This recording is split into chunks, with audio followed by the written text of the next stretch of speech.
focuses on playing well on both ends of the court, controlling what you can. It isn't any bigger than the previous 79 because they all count as one. So, that's got to be consistently our message as we move forward. There's nothing else we can control. We are where we are standings-wise, and our guys have done a really good job all year long to put themselves in position to play in really fun games. And so the focus is control what you can control and try to play as well as you can. This is a good team that we're playing against and a tough place to play. And we got shellacked last time we came here. So we'll see what happens. Is there a difference between regular season and playoff basketball? I think that there's probably always that feel of, whether you're in college tournament play or playoffs in the NBA, but I think you have to build up through the season to the point where you're executing at a level on both ends where, again, your focus is on those things. We're not going to win games, on pure emotion. We're not going to win games on just playing hard. Like we have to play with great focus, and our guys have been pretty good about it. We talked about it last week when we played at Golden State. That was one of the games that stands out most vividly where we just responded to runs quickly. We eliminated big runs, and we played with great purpose and poise all the way throughout. And all that did, Jay, was give us a chance to win. And so, I think that's the bottom line. Just try to give yourself a chance to win. But, to me, it's you move on to what's next. You prepare for what's next, and what's next is Atlanta tonight. Coach, you guys have done a pretty decent job of bottling up Kyle Korver thus far this season. Why do you think you guys have had success in kind of containing his shot attempts, especially beyond the arc? I'll talk about that after we're done playing. I don't know. He's really hard to guard. He's got great movement. As soon as you say we have done a good job bottling him up, he flares Horford for 2 threes that are wide open, does something else because you're paying so much attention to Kyle. And so I just think he's a really good player who knows how to get himself or others open. He's one of the best cutters in the league, and he certainly is one of the best shooters in the league. This team is, as we get ready to play them and you watch them and you realize how much they're rolling right now. I think it's a function of they've got really good players, really good coaching, and these guys are old.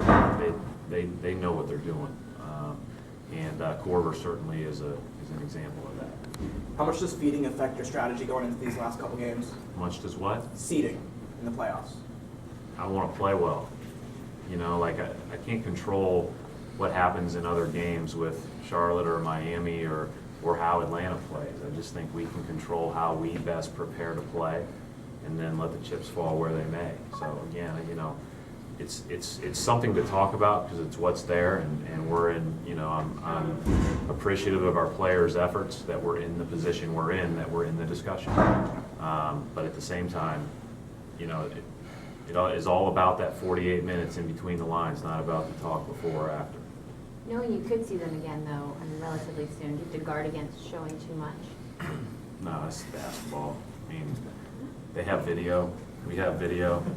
79 games of each. I've stolen more from Budenholzer than a lot of people because I love the way he runs his stuff, and I love the sets he runs at the end of games and all that other stuff. So, listen, there's only so much that you can do going into a game that's played as fast as it can be played. Again, try to prepare yourself as well as you can with the system over the course of a year. You try to make minor tweaks for the teams you're playing against, but hey, we're not going to sit there and throw 90 curveballs in a game. We're just going to go play, and that's we have to find a rhythm playing good basketball just like anybody else at this time of the year. With that being said, though, in a playoff series, you don't want to give anybody confidence, and you want to, don't let anybody get eaten wide open layups late. Do you have that same kind of feel playing against these guys, knowing that you could face them later? We have to have that same kind of feel every day. That doesn't change last night. It doesn't change the game before, tonight, whatever the case may be. That's playing good basketball. And I know it sounds like a broken record, and I'm sure it will be by the next 5 days as we continue to be talking about this. But the goal is to play good basketball. The goal is to play well for 48 minutes. Nobody in the league has put together a 48-minute game probably yet. you know, we all go on our runs and everything else. And maybe nobody ever has, right? Because, you know, ultimately you're striving for that perfection that's unattainable. But I think the bottom line is the closer you get, the better, and that's got to be our attention and focus. How much does it help you to have a fully healthy roster with options, whether it's to go big like you did last night or go smaller or things like that? Well, I think that that's a big deal. You know, obviously, I think that, you know, Jay is now a week into playing, which is a good thing.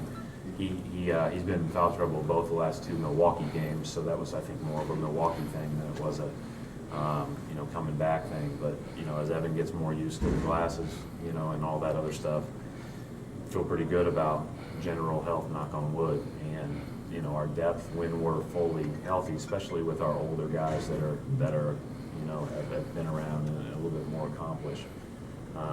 You know, you feel like you've got some flexibility in playing different ways.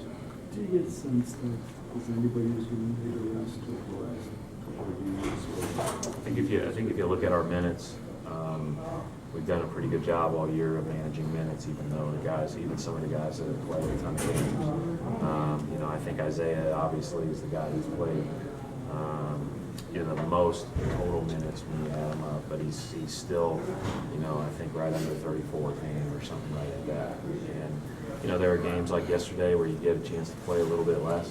Sometimes in the games that you're playing really well, and sometimes games you're not. But I think also we've tried to take that into account with all of our shoot-around times and with all of our practices. And there's different ways to get rest than just on game night. And so, you know, all year long, that's been an emphasis in different ways. Because we're going to have to, when we're out on the court, we're going to have to play well to win, as you all know. Coach, one more question on Kyle. A lot of people outside the locker room, everyone knows how much attention you got to pay to guys like Durant and LeBron.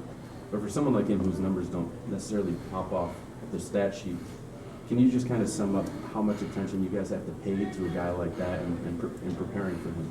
Guys that can go on 9-0 runs regularly are some of the most scary guys in the league. I think that's the bottom line. Like, you know, I've coached guys in college that were able to come off the bench, and if you lost them 3 times, they made 3 threes in a row. And you know, he's done this as a starter for 82 games. But again, the other thing that he does is he makes every open one. He makes the really difficult ones too, where he's moving, but he gets other guys open. Like Bazemore gets a slip to the rim because you pay so much attention to Korver. Horford gets 2 open threes because he flares because both guys are hugging Korver. You know, Teague gets an open wide layup because you don't want to help out of the corner on Korver. I mean, his presence is what helps make the team better. That's why shooting is such an important part of this game.